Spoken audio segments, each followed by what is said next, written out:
मैं आपका शो बहुत शौक से सुनती हूँ और मेरी बहन आपकी यूट्यूब चैनल के सब्सक्राइबर है। मैंने आपकी तमाम कहानियाँ सुनी हैं, तो मैंने सोचा कि क्यों ना मैं भी अपनी दोस्त की वालिद की कहानी आपसे शेयर करूँ। अगर आपको मुनासिब लगे तो आप इसे अपने यूट्यूब चैनल पर बयान कर सकते हैं। तो बगैर वक्त ज़ाया किए बगैर मैं कहानी शुरू करती हूँ। मैं आपको ये कहानी अपनी दोस्त के अंदाज में सुना रही हूँ। मेरा नाम ज़ारा है। मेरी फैमिली में मेरे वालिद, मेरी वालिदा, 3 बहनें और 4 भाई हैं। जब मैं 15 साल की थी तब हम गांव में रहते थे। हमारे हालात बहुत ख़राब थे। कहने को तो हमारे पास सिर्फ दादा की थोड़ी सी ज़मीन थी। एक दिन मेरे वालिद का चचा के साथ झगड़ा हो गया और मेरे चचा ने मेरे बड़े भाई पर हमला करवा दिया। मेरे भाई को बहुत चोटें आईं। उसने कहा कि मैं बदला लूँगा, मगर मेरे वालिद समझदार थे। इन्होंने कहा कि हमें ये गांव छोड़ देना चाहिए। इन्होंने कहा कि मुझे अपने बच्चों को अच्छी तालीम देनी है। यहाँ रहकर मेरे बच्चे जाहिल ही रह जाएंगे, क्योंकि हमारे गांव का माहौल अच्छा नहीं। यहाँ रोज़ झगड़े होते हैं। फिर हम कराची शिफ्ट हो गए। मेरे बाबा ने 2000 रुपये किराए पर एक छोटा सा घर ले लिया, लेकिन हमारे हालात बिल्कुल भी अच्छे नहीं थे और किसी रिश्तेदार को इतनी तौफीक नहीं हुई कि हमारा हाल पूछने आते या हमारी मदद करते। मेरे सब भाई बहुत छोटे थे और कोई नौकरी भी नहीं कर सकते थे। लेकिन सुना है ना कि जब कुदरत मेहरबान हो तो हालात बदल जाते हैं। मेरे बाबा को पुलिस में नौकरी मिल गई और हमारे हालात कुछ बेहतर हो गए। यूं लगा जैसे इस घर में आकर हमारे नसीब बदल गए, खुशियां लौट आईं। मेरे बाबा के जहन में आया कि प्लॉट वगैरह खरीद कर कुछ वक्त बाद अच्छे दामों बेचे। अदनान भाई देखते ही देखते हमारे दिन बदल गए और ये खबर हमारे रिश्तेदारों तक पहुंच गई। वो आते और हैरान हो जाते कि इतने कम वक्त में इतना पैसा कैसे आ गया। लोग हैरान थे और हमें लग रहा था कि ये सब बाबा की मेहनत की वजह से आया, लेकिन इसके पीछे एक बहुत बड़ा राज था जो कहानी के आखिर में सबको पता चल जाएगा। मेरे बाबा ने ज़मीनें खरीद ली, फ्लैट्स ले लिए, अम्मी के लिए सोना बनवा दिया और अब बाबा हम सबको बताए बगैर हमारे लिए एक नया घर बनवा रहे थे। ये मेरे बाबा की सबसे बड़ी गलती थी, जिसका इन्हें दूर दूर तक अंदाजा नहीं था। इन्हें नहीं मालूम था कि ये घर छोड़कर हमारी खुशियां ख़त्म होने वाली थी। एक दिन मेरे बाबा ने कहा, मुझे आप सबसे एक ज़रूरी बात करनी, सब बैठ जाओ। फिर बाबा ने बताया, मैंने नया घर बनवा लिया, हम सब 1 हफ्ते में वहाँ शिफ्ट हो जाएंगे। ये बात सुनकर हमारी खुशी की कोई इंतहा नहीं थी, लेकिन अम्मी ने हैरानी से बाबा से कहा, मुझे तो कुछ खबर ही नहीं दी और तुमने चुपके से घर भी बनवा लिया। बाबा मुस्कुरा कर बोला, ये घर महल जैसा खूबसूरत है। ये मेरा ख्वाब था कि मैं अपने बच्चों के लिए ऐसा ही घर बनाऊं। अगले दिन हम सब मिलकर नया घर देखने गए। तान भाई यकीन करें, हमारे खानदान में इतने लोग नहीं थे जितने इस घर में कमरे बने। फिर 1 हफ्ते बाद बाबा ने कहा, तुम सब चलो, मैं आज की रात इस घर में अकेला गुजारूंगा। अम्मी नहीं मान रही थी, लेकिन बाबा ने उनसे जिद की और कहा सब बच्चे अकेले होंगे। ये तकरीबन 2009 की बात है। मैं पहली बार तुमसे जिद कर रहा हूँ, क्योंकि ये वो जगह है जहाँ से मेरे अच्छे दिन शुरू हुए थे। बस अदनान भाई बाबा हसरत से दीवारों को देखते हुए रो पड़े। उनका दिल ही नहीं कर रहा था कि वो ये जगह छोड़े। वो बार बार कह रहे थे, कुछ है यहाँ जिसने मुझे बहुत ताकत दी। खैर इसके बाद बाबा की तबीयत खराब रहने लगी। बार बार उल्टियाँ करना, खाने से इनकार करना, शदीद गुस्सा करना और कभी कभार आज भी मेरे बाबा का वो चेहरा याद आता है तो मेरे आंसू नहीं रुकते। तो हम जवान बच्चों पर हाथ भी उठा देते थे। किसी को समझ नहीं आ रही थी कि बाबा को अचानक ही क्या हो गया। 24 घंटों में सिर्फ 1 घंटा वो नॉर्मल होते, हंसते, हम सब से बातें करते, अम्मी से मोहब्बत का इजहार करते, मगर फिर अचानक उनकी हालत बिगड़ने लगती। मेरे बाबा वो सब कर रहे थे, वो सब बोल रहे थे जो वो करना ये कहना भी नहीं चाहते थे। ऐसा लगता था जैसे उनके अंदर कोई और मौजूद है जो बाबा से ज़बरदस्ती ये सब करवा रहा। हमारे खानदान में एक डॉक्टर था, भाई इन्हें लेकर आए और कहा, चलो देखो बाबू क्या हो गया। वो खाना नहीं खाते, अजीब बातें करते हैं। जब वो डॉक्टर हमारे घर आए तो बाबा को सुकून देने के लिए नींद का इंजेक्शन दिया गया। लेकिन अदनान भाई, मैंने अपनी आंखों से वो मंजर देखा कि बाबा के अंदर से कोई और बोल रहा था, जिसे मैं आज तक नहीं भूल पाई। फिर हमने सोचा कि बाबा को किसी पीर या कलंदर लाल शबाज पर ले जाया जाए। मेरे भाई बाबा को लेकर गए, लेकिन बाबा कुछ भी बात नहीं कर रहे थे, जैसे इन्हें कुछ नजर ही ना आ रहा हो, जैसे उनके सामने हम मौजूद ही ना हो। मेरे भाई ने कहा कि हम 4 लड़के थे, लेकिन यकीन करो हम सब मिलकर भी बाबा को पीर बाबा के पास अंदर नहीं ले जा सके। बाबा कार में ही बैठे रहे। वहां पहुंचकर किसी पीर बाबा ने दम किया, लेकिन बाबा की हालत में जरा भी बेहतरी नहीं आई। वापसी पर काफी देर हो गई थी। मेरे भाई ने कहा क्यों ना खाना खा कर चले, क्योंकि रास्ता लंबा है। तो हम एक होटल पर रुक गए और खाना खाने लगे। हमने बाबा को बहुत कहा बाबा आए ना खाना खाएं, लेकिन बाबा ने इसे नजरअंदाज किया। जैसे उनका जिस्म तो वहां पर है लेकिन रूह कहीं और भटक रही है। मेरे भाई ने जबरदस्ती एक निवाला बाबा के मुंह में डाला, खाए ना बाबा। फिर चंद घंटों बाद भाई घर वापस आ गए। बाबा आते ही सो गए। मेरी आंख अम्मी के रोने की आवाज से खुली। मैं भाग कर गई और पूछा, अम्मी क्या हुआ, क्यों रो रही हो? अम्मी ने रोते रोते कहा, तेरा बाबा, मैं इन्हें वॉशरूम लेकर जा रही थी, वो चल नहीं रहे थे, यहाँ तक कि मैं इन्हें टूथब्रश करवा रही थी, मगर वो कुछ भी नहीं कर रहे हैं। जब मैंने ये बात भाई को बताई तो वो फौरन बाबा के पास आए और कहा, बाबा आप टूथब्रश क्यों नहीं कर रहे? मेरे भाई ने जब जबरदस्ती बाबा के मुंह खुलवाया तो अदान भाई वही निवाला जो कल रात दिया था अभी भी बाबा के मुंह में जूं खाया तू मौजूद था। ये देखकर मेरे भाई ने कहा, यह मामला अब हद से बढ़ रहा है। हम बाबा को अस्पताल लेकर गए। डॉक्टर ने बेशुमार टेस्ट लिख दिए, पानी की तरह पैसा बहा दिया। बस यही उम्मीद थी कि शायद बाबा ठीक हो जाए, मगर मामला इतना आसान कहाँ था। हर किसी का कोई ना कोई पीरो मुर्शिद होता है। हम बाबा को उनके मुर्शिद के पास ले गए। इन्होंने बाबा की हालत देखकर कहा कि नहीं, तुम लोग बहुत देर कर चुके हो। ये सुनकर हम अंदर से टूट चुके थे। अपने आंखों के सामने अपने बाबा को खत्म होता देख रहे थे। फिर मेरे कजन ने कहा, मैं एक पीर बाबा को जानता हूँ, वो हमारी मदद कर सकते हैं। ये हमारे लिए उम्मीद की आखिरी किरण थी। हम फौरन गए और इस पीर बाबा को घर ले आए। जब इन्होंने बाबा को देखा तो फौरन कहा, इस पर किसी का साया है, कोई है जो नहीं चाहता ये ठीक हो। फिर इस पीर बाबा ने बहुत सी दुआएं पढ़ी, बाबा पर दम किया और फिर वो हुआ जिसका हमें इल्म तक नहीं था। आज भी मेरे रोंगटे खड़े हो जाते हैं वो सब कुछ सोचकर। वो रात, बाबा की आवाज, वो चेहरा मैं भूल नहीं पा रही। मेरे बाबा के अंदर से किसी औरत की आवाज आती है। पीर बाबा ने पूछा, तू क्यों आई है इसके अंदर, चली जा यहाँ से। तो मेरे बाबा के अंदर से उस औरत ने कहा, क्यों चली जाऊं, ये मेरा है, मैं इसे अपने साथ लेकर जाऊंगी। कुछ नहीं था इसके पास, सब मैंने दिया, अपनी दौलत, इसे इज्जत, इसके बच्चों को अपने बच्चों के साथ रहने दिया। फिर ये खुद को क्या समझने लगा, मेरा घर छोड़कर ये यूं ही चला जाएगा? नहीं, मैं इसे अपने साथ लेकर जाऊंगी और वो सब कुछ भी वापस लूंगी जो मैंने दिया था।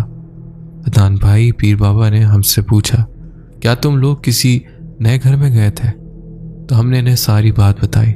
यहाँ से हमें समझ आने लगा कि हमारे सारी खुशियाँ इस घर में मौजूद जिन्नात की वजह से थी, जो जिन्नात हम पर मेहरबान हुए थे। मगर उन सब में मेरे बाबा का क्या कसूर था? भाई, इन्हें तो मालूम भी नहीं था कि ऐसा कुछ होगा। ये सब एहसासात ज्यादातर अम्मी और बाबा को ही आते थे, मगर वो हमारे सामने कुछ नहीं कहते थे। लेकिन मेरी अम्मी और बाबा को बहुत पहले ही ये सब महसूस हो चुका था। मगर ये सब इतनी हद तक हम पर हावी हो जाएगा या ये चीजें हमारे पीछे इतनी दूर तक आएंगी, इसका अंदाजा नहीं था। इसके बाद मेरे बाबा बेहोश हो गए। डॉक्टर ने कहा, आपके वालिद कोमा में जा चुके हैं। यकीन करो, हमारे घर में हर वक्त खैरात और कुरान ख़वानी होती रहती थी। हमें उम्मीद थी कि बाबा ठीक हो जाएंगे। बाबा ने दिल से वो घर बनाया था, मगर उसी घर में इन्होंने एक रात भी सुकून से नहीं गुजारी। 1 महीना मेरे बाबा कोमा में रहे। घर में पैसों की तंगी आ गई। जहाँ पहले पैसों की बोरियां हुआ करती थी, अब खाने के भी पैसे नहीं थे। न अम्मी के जेवर बचे, न जमीन, न फ्लैट, सब कुछ बाबा के इलाज में खर्च हो गया। आखिरकार उस जिन्नात की बात सच साबित हो गई। यहाँ हमारा सब कुछ खत्म हो गया और वहाँ डॉक्टर ने जवाब दे दिया कि बाबा अब हमारे बीच नहीं रहे। मेरी आंखों का तारा, मेरा प्यारा बाबा, मेरा साया अब नहीं रहा। सब चुप थे, किसी ने कुछ नहीं कहा। मैं कुरान पढ़ रही थी। फिर तो मेरा भाई भागता हुआ आया और सीधा अपने कमरे में चला गया। मैं जब उसके पास गई तो कमरे के कोने में बैठा जारो कतार रो रहा था। जवान भाई थक चुका था, टूट चुका था, मगर बाबा वापस नहीं आए। मेरे भाई के आंसू देखकर मैं समझ गई कि बाबा वाकई नहीं आएंगे। घर में मातम सा माहौल था, हम सब टूट चुके थे, सब कुछ खत्म हो चुका था। मगर मेरे भाई ने कहा, नहीं, यहाँ तक बाबा ने अकेले सफर किया, अब हम पीछे नहीं हट सकते।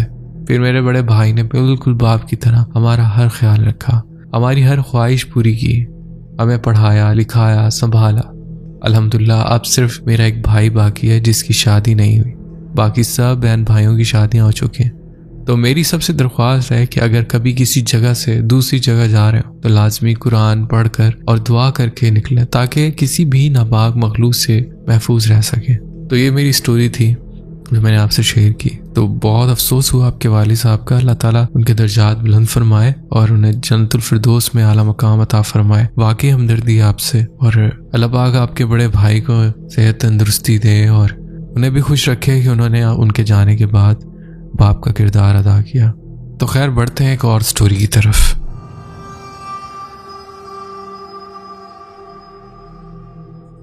अस्सलाम वालेकुम, मेरा नाम नूर है। मैं आपकी कहानियां 2 साल से सुन रही हूँ।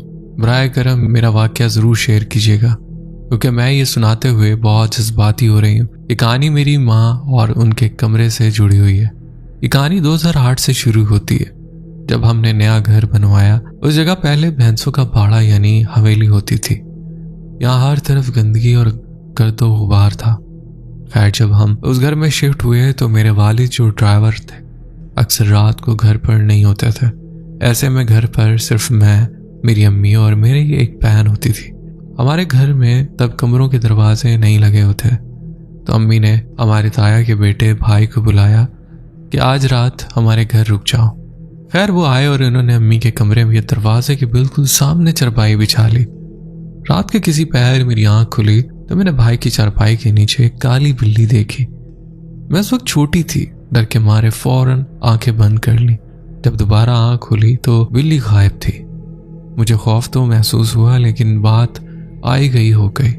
ये वाकया अक्सर होता था जब भी वालिद घर नहीं होते और भाई को बुलाया जाता तो वही काली बिल्ली भाई की चारपाई के नीचे नजर आती। वक्त गुजरता गया। फिर एक दिन ऐसा हुआ कि मेरी अम्मी चीखें मार कर उठ गई। मेरी अम्मी 5 वक्त की नमाजी थी, मगर उस रात वो बहुत ज्यादा खौफसदा हो गई। बहनों ने अम्मी से पूछा कि क्या हुआ, तो इन्होंने बताया कि 2 अजीब मखलूकात इनके कमरे के दरवाजे पर खड़ी थी। उन दोनों के कद बहुत लंबे थे। एक ने सफेद चादर ओढ़ी हुई थी और दूसरे ने काली। चेहरे नजर नहीं आ रहे थे और वो दोनों आपस में लड़ रही थी। एक दूसरे से कह रही थी, इसको हमने नहीं छूना, यानी मेरी अम्मी का नाम लेकर। काली चादर वाली बोली, नहीं हमने नहीं छूना, जबकि सफेद चादर वाली ने जवाब दिया, तो इसको हाथ तो लगा कर देख। अम्मी कहती हैं कि मैं पूरी रात सुन रही थी, मगर खौफ से हरकत नहीं कर पा रही थी। बड़ी मुश्किल से मैंने आयतुल कुर्सी पढ़ना शुरू की और जैसे ही मैंने पढ़ा मेरे गले से अजीब आवाजें निकलने लगी।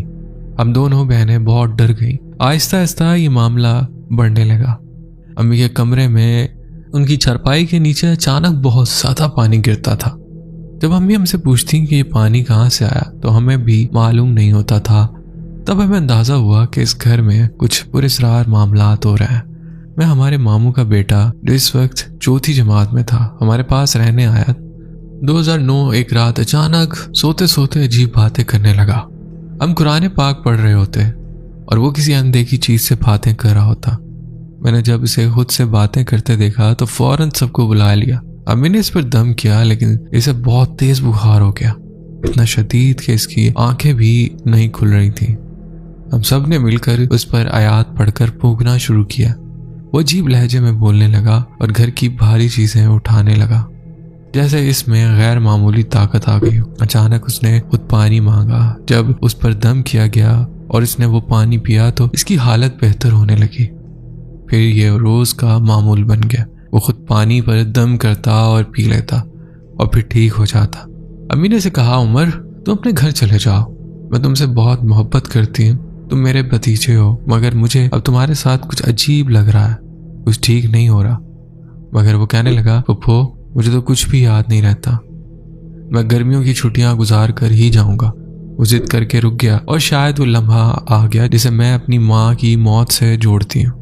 मुझे लगता है कि अगर वो दिन ना आया होता तो मेरी प्यारी अम्मी आज जिंदा होती।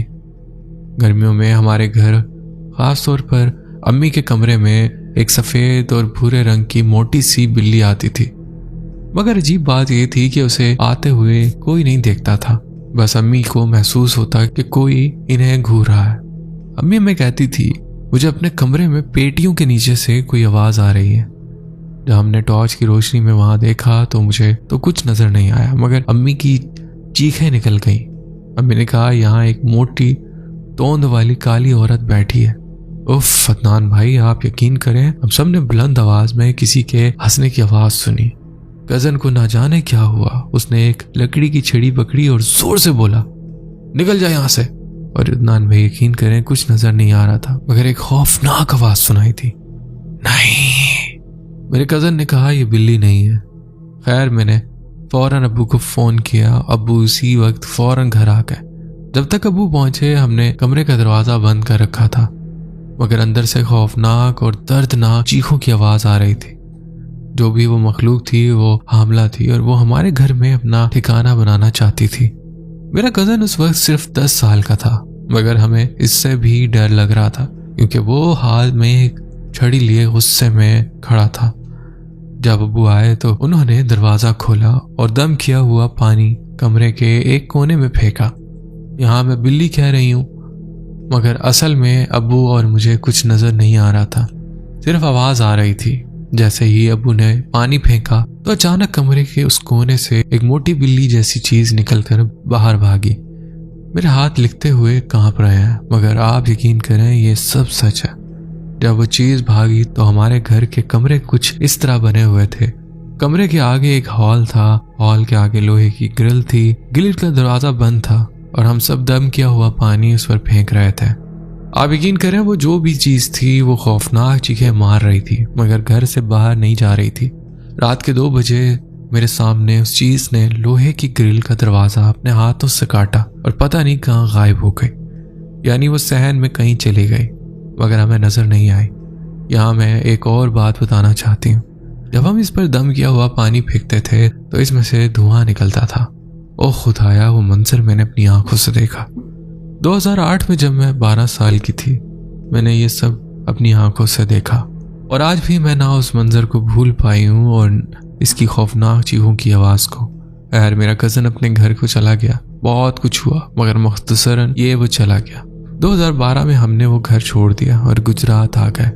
गुजरात आने के बाद हमने वो घर किराए पर दे दिया, मगर हमने अपनी माँ का कमरा और ड्राइंग रूम बंद रखा और ये हिस्सा किराए पर नहीं दिया। 2 साल गुजरात में रहने के बाद हम 2014 में वापस अपने पुराने घर आ गए। हमारी वापसी के बाद अक्सर ये होता था कि अम्मी के कमरे से अजीब सी बदबू आती थी, शायद क्योंकि वो कमरा कई साल बंद रहा था। तो वो जो चीज़ जो उस दिन निकली थी वो वापस आ गई थी। खैर मेरी अम्मी बीमार रहने लगी, कभी बाजू में दर्द, कभी टांग में दर्द, कभी कोई और मसला। 2019 में मैंने अपना पुराना घर गिरा कर नया घर बनाया और उसी दौरान अम्मी को कैंसर हो गया। जब वो बीमार होती थी तो इन्हें कुछ याद नहीं रहता था, हत्ता कि मुझे भी नहीं पहचानती थी। मगर जब वो जरा होश में आती थी तो मुझसे कहती थी, कोई औरत है जो मेरी कमर पर बैठ जाती है और आटा मेरी कमर पर लगाती है। ये सुनकर मैं कांप गई, मुझे बहुत डर लगा, रोना भी आया, मगर मैं किसी आमिल बाबा को नहीं जानती थी। मैंने अम्मी को ये नहीं बताया, मगर मैंने अक्सर एक स्याह चादर वाली औरत को अम्मी के कमरे से निकलते देखा। 5 साल तक अम्मी ने कैंसर से लड़ाई की, मगर आखिरकार वो वफात पा गई। अम्मी की मौत के बाद अब्बू ने बीमारी की वजह से बोलना छोड़ दिया। अब अम्मी का कमरा ज्यादातर बंद रखती हूँ, क्योंकि उनकी वफात के बाद वो सब चीजें खुलकर सामने आ गई हैं। घर में आए दिन लाइट खुद ब खुद जल जाती है, नई से नई लाइट्स खराब हो जाती हैं। हर वक्त कोई ना कोई नुकसान होता रहता है। सबसे बड़ी बात यह कि घर बेचने की लाख कोशिशों के बावजूद बिकता ही नहीं। जो भी मेहमान हमारे घर आता है इसे भी ये मखलूक नजर आती है। सवाल, क्या मेरी माँ की मौत तभी थी या कुछ और? आप जरूर ये कहानी शेयर कीजिएगा। ये तो सिर्फ वो वाकयात थे जो मेरी माँ और इनके कमरे से जुड़े थे। आगे मैं आपको अपने और अपनी बहन के साथ होने वाले वाकयात भी सुनाऊंगी जो इस घर में आज भी हो रहे हैं। बराए करम मुझे बताइए, क्या आपको लगता है कि मेरी माँ की वो मौत वाकई तभी थी या कुछ और? सुनने वाले कमेंट में अपनी राय का इजहार लाजमी दीजिएगा। और आप और आपके सुनने वालों से वालिदा की दुआओं की दरख्वास्त है, अल्लाह ताला उनके दर्जात बुलंद फरमाए और उन्हें जन्नतुल फिरदौस में आला मुकाम अता फरमाए, आमीन। बढ़ते हैं एक और स्टोरी की तरफ।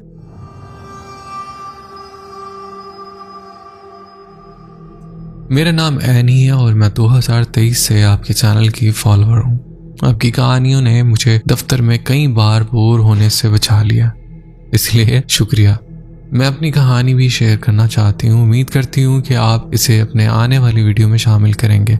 मैं यूएई में रहती हूँ, लेकिन हमारे नाना का खानदान इस्लामाबाद में रहता है। मेरी 2 कहानियाँ हैं, एक यूएई की और एक इस्लामाबाद की। पहले इस्लामाबाद की कहानी शुरू करते हैं। हमारे सबसे छोटे मामू की शादी थी और सब लोग नानी के घर में मौजूद थे। मेरे नाना मजहबी तबीयत के आदमी थे। उनका मामूल था कि वो इबादत व वज़ाइफ करते रहते थे।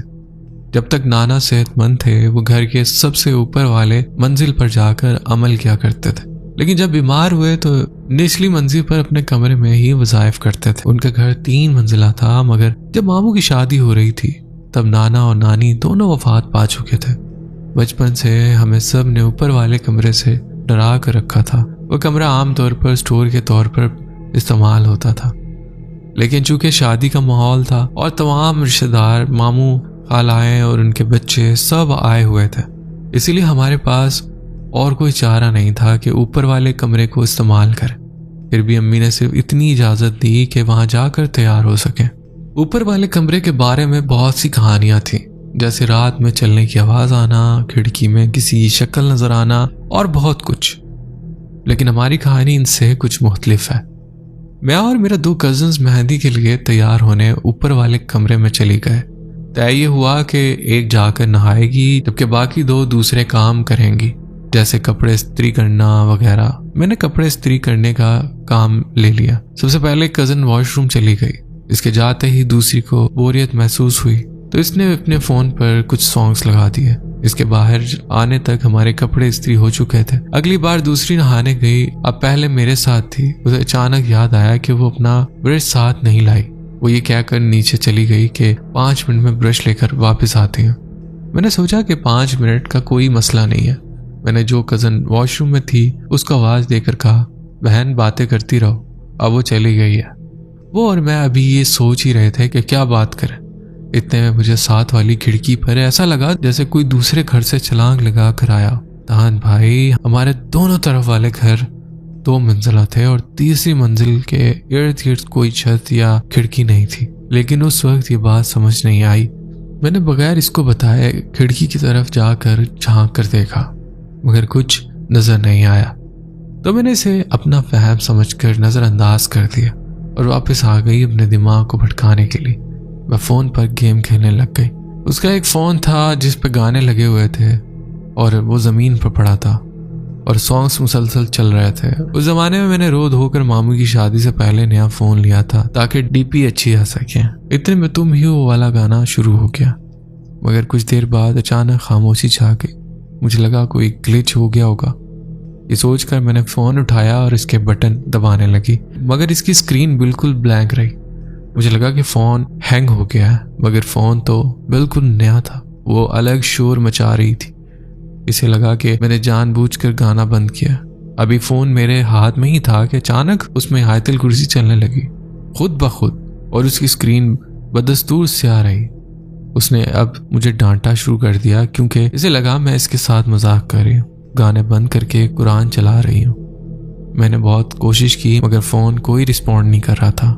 अब मुझे हैरत के साथ साथ खौफ भी महसूस होने लगा। वो आयत चलती रही और जब ख़त्म हुई तब मैंने फ़ोन वापस ज़मीन पर रख दिया। 2 मिनट बाद वो बाहर निकली और गुस्से में मुझे सुनाने लगी। मैंने इसे सारी बात बताई कि सब कुछ खुद हुआ है, लेकिन इसे यकीन नहीं आया क्योंकि उसके फ़ोन में ना आयतुल कुर्सी थी, ना ही कोई कुरान की ऐप इंस्टॉल थी। मुझे यकीन नहीं आया। मैंने इससे सबूत मांगा। उसने मुझे पूरी ऐप लिस्ट और गाने दिखा दिए। अब मेरा खौफ और भी बढ़ गया। मैंने इससे कहा, बहन सीधा नीचे चलते हैं। मुझे लगता है हमने किसी मखलूक को नाराज़ कर दिया। और वो दिन था और आज का दिन। मैंने दोबारा कभी ऊपर वाले कमरे की तरफ कदम नहीं बढ़ाया। अब बात है यूएई, अरब अमारात, दुबई की। ये 2019 का वाक़या। हम एक नए फ्लैट में शिफ्ट हुए थे और मेरी बहन और भाई पाकिस्तान से गर्मियों की छुट्टियों में यूएई आए हुए थे। एक दिन बहन, भाई, अम्मी और बहन का 4 साला बेटा सब बाजार गए हुए थे। बहन की 6 माह की बेटी और मैं घर में अकेले थे। अम्मी ने जाते हुए कहा, 2:30 बजे से पहले चावल गर्म कर देना। मैंने बहन की बेटी को सुलाकर फ़ोन देखना शुरू कर दिया। कुछ देर बाद अम्मी की बात याद आई। घड़ी देखी तो ठीक 2:30 हो रहे थे। मैं भागकर किचन में गई मैं फ्रिज खोलकर देचकी ढूंढ रही थी कि अचानक मुझे बाथरूम के दरवाजे खोलने की आवाज आई। मैंने फौरन साइड पर देखा तो बाथरूम का दरवाजा खुला था और अम्मी वहां खड़ी थी। अम्मी ने मुकम्मल नमाज वाली चादर ओढ़ी हुई थी और इनके चेहरे पर हल्की सी अजीब सी मुस्कुराहट थी। मैंने जल्दी से कहा, अम्मी मैं भूली नहीं, बस चावल निकाल रही हूँ, आप परेशान ना हो, 1 मिनट में गर्म हो जाएंगे। कहते हुए मैंने देचकी उठाकर चूल्हे पर रख दी। चूल्हा ऑन करते ही अचानक मुझे याद आया कि घर में तो सिर्फ मैं और 6 माह की बच्ची अकेली, तो फिर वो बाथरूम के बाहर कौन था? अम्मी तो मेरे सामने सबके साथ बाहर गई थी और मैंने खुद दरवाज़ा लॉक किया था। अब मुझसे मुड़कर देखना मुमकिन नहीं हो रहा था। मेरी हालत ख़राब होने लगी। मैंने कोई 15 मिनट बगैर मुड़े वहीं गुजार दिए, फिर अल्लाह के वास्ते दी और आयतुल कुर्सी पढ़ने शुरू कर दी। जैसे ही मैं मुड़ने लगी मुझे मेन गेट की तरफ जाते हुए अम्मी का दुपट्टा नजर आया। मैं फौरन उनके पीछे भागी, लेकिन जब गेट तक पहुंची तो वहां कोई भी नहीं था। मैंने दरवाजे का लॉक भी चेक किया, लेकिन वो डबल लॉक था। फिर मैं वापस अपने कमरे में आ गई, बच्चे को उठाया और उसी वॉशरूम के पास गई, क्योंकि मुझे यकीन करना था कि शायद ये मेरा वहम था, ऐसा हो नहीं सकता। लेकिन जब मैं वहां पहुंची तो वॉशरूम हस्बे मामूल लॉक था। अब मैं छोटी बच्ची को लेकर किचन में गई और फ्रिज के पीछे जहां से वो बाथरूम नजर नहीं आता था छुप गई। मैं जो भी सूरतें याद थी पढ़ती रही। तकरीबन 20 मिनट बाद घंटी बजी और अम्मी लोग वापस आ गए। पहले मैंने सोचा कि किसी को कुछ ना बताऊं, लेकिन मेरा रंग बिल्कुल सर्द हो चुका था और मेरी बहन को फौरन शक हो गया कि मेरे साथ कुछ हुआ है। तब मुझे मजबूरन सबको बताना पड़ा। तब अम्मी ने बताया कि किचन और बाथरूम के बीच जो जगह है वहां अम्मी को एक दिन सहरी के वक्त में नजर आई थी। हालांकि उस वक्त मैं अपने कमरे में सो रही थी। खैर, अम्मी को उस घर में किचन में काम करते हुए अक्सर डर महसूस होता था, लेकिन फिर भी हम उस फ्लैट में 6 साल रहे। शुक्र है मेरे साथ इसके बाद कुछ और नहीं हुआ, शायद इसलिए कि हम जल्दी सोने के आदी थे। अगर कभी रात को देर से जागते और कुछ खाने के लिए किचन जाते तो अक्सर ऐसा महसूस होता कि कोई पीछे आ रहा है या पास खड़ा है। यही वजह थी कि हम ज्यादातर जल्दी सो जाते थे। अब हमने वो फ्लैट बदल लिया था। ये कहानी बहुत लंबी हो गई, माजरत, बोलने में इतनी लंबी नहीं लगती, लेकिन लिखने में काफ़ी हो गई है। मेरे पास और भी कहानी है, मगर अभी के लिए बस यही। अगर आपको पसंद आया तो अपनी वीडियो में लाजमी शामिल कीजिएगा। बहुत शुक्रिया, आपने अपनी स्टोरी हमसे शेयर की। बढ़ते हैं एक और स्टोरी की तरफ। अस्सलाम वालेकुम, उम्मीद है आप खैरियत से होंगे। अल्लाह आपको और आपके वालिदैन को खुश रखे और आपसे राज़ी हो। मैं सरगोदा से ताल्लुक़ रखती हूँ। ये आज से 10 साल पुरानी बात है। मैं तब 14 साल की थी। रमज़ान के महीने में असर से कुछ वक्त पहले छत पर बैठ कर कुरान पढ़ा करती थी। ताज़ा हवा चल रही होती थी और गर्मियों का मौसम भी था, इसीलिए अच्छा लगता था। मेरे वालिद मुझे कहते थे कि असर के बाद अकेले छत पर ना जाया करो, लेकिन मैं फिर भी जाती थी। बच्चों को वैसे भी जिन भूतों पर ज्यादा यकीन नहीं होता। खैर, उस दिन मैं सूरह जिन की तिलावत कर रही थी। मैंने मामूल के मुताबिक कुरान खोला और ऊंची आवाज में तिलावत शुरू कर दी। उस तरह तिलावत करती जा रही थी कि अचानक दिल में ख्याल आया कि कहीं कोई जिन तो नहीं सुन रहा। लेकिन मैंने खुद को तसल्ली दी कि रमजान है, शैतान तो कैद होते हैं, मगर फिक्र की कोई बात नहीं। अचानक मेरे पास जो चारपाई रखी थी जिस पर मैं बैठी हुई थी, उसके एक तरफ वजन महसूस हुआ, जैसे कोई आकर बैठ गया। मैं फौरन इधर उधर देखने लगी, कभी चारपाई को देखती, कभी कुरान को। मैं घबरा गई, फौरन कुरान को दिल से लगाया और बगैर कुछ सोचे समझे नीचे भाग गई। जब मैं नीचे पहुंची तो अम्मी ने पूछा कि क्या हुआ। मैंने इन्हें सब कुछ बता दिया और कहने लगी, मैंने तुम्हें मना किया था कि अकेले मत जाया करो। खैर, जो भी था उसने मुझे कोई नुकसान नहीं पहुंचाया, लेकिन उस वाक़े के बाद मैंने काफ़ी दिनों तक छत पर बैठकर कुरान की तिलावत नहीं की। ज़िंदगी में ज़्यादा हार तजुर्बात तो नहीं हुए, लेकिन जो भी हुए वो दिल दहला देने के लिए काफ़ी हैं।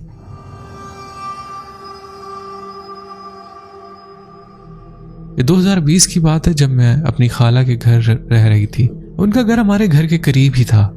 उसी सड़क पर मेरे अंकल दुबई में होते थे और घर में खाला और उनकी छोटी बेटी अकेली होती थी, इसीलिए मैं इनके पास रहने लगी। इनका घर ज्यादा बड़ा नहीं था और ख़ास बात यह थी कि वो मस्जिद के बिल्कुल साथ था। मस्जिद का स्पीकर उनके घर के छत पर रखा था, बल्कि दूसरे दरवाजे से मस्जिद का एक दरवाज़ा सीधा उनके घर में खुलता था। मेरी मामूल की रूटीन थी कि मैं रात को देर तक पढ़ाई करती थी। लड़कियों को पढ़ाई का जुनून होता है और मुझे भी था। क्योंकि मुझे आगे बढ़ने का बहुत शौक था, लेकिन उसी चक्कर में मैंने बहुत से भूत भी देख लिए। खैर एक दिन मैं लाउंज में बैठी हुई थी, मेरे सामने रजिस्टर रखा था। लाउंज के साथ ही एक कमरा था और मेरे पीछे सीढ़ियां थी जो ऊपर जा रही थी। पूरा घर बंद था, कहीं भी कोई खिड़की या खुला रास्ता नहीं था। मेरे एक तरफ किताबें रखी थी, हाथ में मोबाइल था और साथ में पानी की बोतल और लेस का पैकेट भी रखा था। मैं अक्सर खाते हुए ही पढ़ाई करती थी, वरना मेरा दिमाग काम नहीं करता था। रात के तकरीबन 1:15 हो चुके थे और मुझे नींद आने लगी। खाला ने कहा, सुनो, आकर सो जाओ और दरवाजा लॉक कर लेना। लाउंज में 5 बल्ब थे। 2 का स्विच मेरे पीछे सीढ़ियों के पास था और 3 का स्विच किचन के पास था। लाउंज रोशनी से भरा हुआ था। खैर मैंने किताब बंद की, लाइट्स ऑफ कर दी। सिर्फ एक बल्ब बाकी रह गया था जो किचन में था, सीढ़ियों के सामने। अभी मैं सोफे से अपनी चीजें उठाकर कमरे में लेकर आई थी और दरवाजे से बाहर निकली भी नहीं थी कि मैंने देखा कि सीढ़ियों के नीचे से एक काला साया निकला। वो बिल्कुल जेट ब्लैक शैडो की तरह था, जैसे हमारा साया होता है। वो जमीन पर रेंगता हुआ किचन की तरफ गया और सीधा फ्रिज के नीचे गायब हो गया। ये सब चंद सेकंड में हुआ, लेकिन मैं बिल्कुल साकित हो गई। मेरा दिमाग सुन्न हो गया, जिस्म में हरकत करने की हिम्मत नहीं थी। बाहर पानी का गिलास, लेस का पैकेट और मेरी एक किताब सोफे पर रखी रह गई, लेकिन मैं इतनी खौफजदा हो गई थी कि इन्हें उठाने की भी हिम्मत नहीं थी। सारी रात मैं खाला के पीछे बैठी रही, सो नहीं सकी। जैसे ही आंख लगता वो साया कमरे में आ जाएगा। खौफ की शिद्दत से मुझे बुखार हो गया। मैंने खाला को जगाया और सब कुछ बताया, लेकिन इन्होंने यकीन नहीं किया और कहने लगी कि तुमने खुद को ही देख लिया होगा। बस किसी न किसी तरह वो रात जागते हुए गुजार दी। सुबह जब अज़ान हुई तो खाला बाहर गई, मैं भी उनके पीछे गई। जैसे ही मैंने देखा, बोतल और लेस का पैकेट वहीं रखे थे। खाला ने कहा, ये क्या, ऐसे ही छोड़ दिया? तुम तो चीजें कभी ऐसे नहीं छोड़ती। मैं खामोश रही, बस अपना सामान उठाया और कुछ ना कहा। इसके बाद तकरीबन 15-20 दिन तक मैं खाला के घर नहीं गई। और सच बताऊं, जब दोबारा वहां रात गुजारने गई तो मैं लाउंज में कभी अकेली नहीं गई। मुख्तसर ये कि जहाँ कहीं भी कोई ऐसी चीज होती है तो मेरे कंधे भारी हो जाते हैं। ये मेरे साथ अक्सर 2-3 बार हो चुका है। तो ये मेरी कहानी थी, उम्मीद है आपसे लाजमी शेयर करेंगे। तो बहुत शुक्रिया, आपने अपनी स्टोरी हमसे शेयर की। बढ़ते हैं एक छोटी सी स्टोरी की तरफ। ये वाक़या पिछली गर्मियों की छुट्टियों का है। स्कूल की छुट्टियां चल रही थी और मेरी अम्मी की 3 बहनें हैं। सबकी मंसूबाबंदी थी कि हम सब अपनी बड़ी खाला के घर जाएंगे, लेकिन चूंकि खाला के घर में इतनी सारे लोग नहीं ठहर सकते थे, इसलिए उन्हें अपने घर के बराबर में एक इमारत 1 महीने के लिए किराए पर ले ली। हम वहाँ सिर्फ रात को सोने के लिए जाते थे। हमारा रोज का मामूल यही था कि रात को सब कज़न इकट्ठे बैठकर देर तक बातें करते, जिसकी वजह से हमें देर से नींद आती थी। एक रात हम बातें करते करते तकरीबन 2:30 बजे तक जाग रहे थे। फिर एक एक करके सब सोने लगे, मगर मुझे नींद नहीं आ रही थी। मैं आपको ये भी बता दूं कि हम जमीन पर चादर बिछाकर सोते थे। मेरे बाएं तरफ मेरी बड़ी कज़न थी, दाएं तरफ मेरी बड़ी बहन और उसके साथ मेरी छोटी कज़न, और उनके बराबर में एक बड़ी सी खिड़की थी। इस कमरे की साख्त कुछ ऐसी थी कि एक लंबा सा बरामदा था जो बैल्कनी जैसा लगता था। रात के तकरीबन 3 बज रहे थे। मैं अपनी जगह पर बैठी फोन इस्तेमाल कर रही थी। कुछ देर बाद मुझे नींद आने लगी तो मैं कंबल खोलने के लिए उठी। जैसे ही मैंने नजर खिड़की की तरफ डाली तो मैंने देखा कि बाहर एक तकरीबन 6 फीट लंबा स्याह साया बहुत तेजी से बरामदे की एक तरफ से दूसरी तरफ भाग रहा था। मैं ये देखकर खौफजदा हो गई कि फौरन अपनी बहन को जगाया और इसे बताया कि बरामदे में कोई भाग रहा है, लेकिन इसने कहा कि शायद कोई बच्चा होगा और दोबारा सो गई। मुझे भी पता नहीं चला कि कब नींद आ गई। सुबह जब मैंने दोबारा बहन को ये बात बताई, वो हैरान रह गई और कहने लगी, इसी रात जब मैं सो गई थी तो हमारे छोटी कज़न जो मुझसे बड़ी है, जो खिड़की के बिल्कुल पास होती थी, वो बहुत बुरी तरह डर गई थी। वो कांप रही थी और मेरी बहन से कह रही थी कि इसने किसी को देखा है और इसे बहुत डर लग रहा है। जब मैंने ये सब अपनी अम्मी को बताया तो अम्मी ने जो बात बताई वो सुनकर आप भी हैरान हो जाएंगे। अम्मी ने कहा कि एक दिन जब अबू फजर की नमाज पढ़ने मस्जिद गए थे और इन्होंने मेन दरवाज़ा खुला छोड़ दिया था, उस वक्त हॉल में अम्मी और मेरा भाई सो रहे थे। अम्मी ने देखा कि वही काला साया जो तकरीबन 6 फीट लंबा था अंदर आ गया और अम्मी के करीब आने लगा। अम्मी बताती हैं कि वो इनके करीब आकर बैठ गया फिर काले धुएं में तब्दील होकर अम्मी के जिस्म में दाखिल हो गया। ये वाक़या पेश आने के बाद हम सबको 100 से ज़्यादा बुखार हो गया। मुझे अपनी पूरी ज़िंदगी में इतना शदीद बुखार कभी नहीं हुआ था। ऐसा लग रहा था जैसे किसी ने मेरे दिमाग में कील ठोक दी हो। उठने की हिम्मत भी नहीं हो रही थी। वो कमरा कई महीनों से बंद था और ज़रूर किसी मखलूक का वहाँ बसेरा था। शायद उस मखलूक को हमारा वहाँ रहना पसंद नहीं आया, इसलिए वो हमें परेशान कर रही थी ताकि हम जल्द से जल्द वो जगह छोड़कर चले जाएं। एक और अजीब बात ये थी कि जब हमने इस इमारत में आना शुरू किया तो लिफ्ट 24 घंटे चलती थी, लेकिन कुछ दिनों बाद ग्राउंड फ्लोर पर एक नोटिस लगा दिया गया कि रात 12 बजे से सुबह 4 बजे तक लिफ्ट बंद रहेगी। जब वॉचमैन से पूछा गया तो इसने बताया कि पूरी रात लिफ्ट खुद ब खुद चलती रहती है, जैसे कोई शरारत कर रहा हो। ये थी मेरी कहानी। अगर आपको पसंद आई तो ज़रूर अपने चैनल पर शेयर करें, मुझे बहुत खुशी होगी। मेरे पास और भी कई कहानियाँ जो मेरी नानी, दादी और अम्मी के खुद तजुर्बात की है। इंशाल्लाह कभी वक्त मिला तो वो भी ज़रूर शेयर करूँगी। शुक्रिया, बहुत शुक्रिया, आपने अपनी स्टोरी हमसे शेयर की। बढ़ते हैं एक और शॉर्ट स्टोरी की तरफ। ये कहानी 8 साल पुरानी है। जब मैं पाकिस्तान में थी, मेरी वालदा उस रात बाहर काउच पर सोई हुई थी क्योंकि उनकी तबीयत ख़राब थी और एसी उनके लिए ठीक नहीं था। मैं और मेरी छोटी बहन कमरे में सो रहे थे। रात के तकरीबन 3 बजे मैं कमरे से बाहर निकली और अम्मी को जगाया कि वो मेरे साथ चलें क्योंकि मुझे वॉशरूम जाना था। मैं उस वक्त छोटी थी और अंधेरे में जाने में डरती थी। जब अम्मी उठी तो इन्होंने कहा कि जाओ, अगर मदद की ज़रूरत हो तो आवाज़ देना। शायद ये किसी फिल्म का सीन लगे, लेकिन ये सब कुछ मैंने और मेरी फैमिली ने हकीकत में महसूस किया। जब मैं वापस कमरे में जाने के लिए दरवाज़ा खोल रही थी तो ऊपर से शीशे का एक बड़ा टुकड़ा गिरा, मगर अल्हम्दुलिल्लाह मुझे कुछ नहीं हुआ। अचानक लाइट खुद ब खुद ऑन और ऑफ होने लगी। मैं डर के भागती हुई अम्मी के पास गई। मेरे अब्बू ने फौरन उठकर बिजली का निज़ाम चेक किया। उसी दौरान अम्मी ने मुझे वॉशरूम भेज दिया और खुद मेरी छोटी बहन के पास चली गई। जैसे अम्मी बहन के करीब गईं, इन्हें यूं महसूस हुआ जैसे किसी ने इनकी गर्दन पर गर्म तेल डाल दिया हो। इनकी जिल्द में शदीद जलन होने लगी और आहिस्ता आहिस्ता वहाँ लाल निशान बन गए, जैसे किसी ने नाखूनों से जोर से नोचा हो। मेरी अम्मी ने फौरन उन निशानात की तस्वीर खींच ली जो आज भी उनके पास महफूज है। इस वाक़े के बाद अम्मी ने फौरन मेरी नानी से रब्ता किया जो निहायत नेक और 5 वक्त की नमाजी है। नानी ने सब कुछ सुनने के बाद घर के चारों तरफ दम किया हुआ पानी छिड़का और इबादत में मसरूफ हो गई। इसके बाद कुछ सालों तक घर में कुछ भी गैर मामूली नहीं हुआ, लेकिन एक दिन जब हम इस्लामाबाद में थे, हमारे नाना और नानी जो हमारे घर के निचले फ्लोर पर रहने लगे थे, इन्होंने हमें फ़ोन करके बताया कि हमारे घर में आग लग गई है। पूरा ऊपर वाला फ्लोर जलकर खाकस्तर हो गया था। अल्हम्दुलिल्लाह हमारे घर के अफराद में से किसी को कोई नुकसान नहीं पहुंचा। बाद में हमने इस जगह को पहले से भी बेहतर बना लिया। तो बहुत बहुत शुक्रिया, आपने अपनी स्टोरी हमसे शेयर की।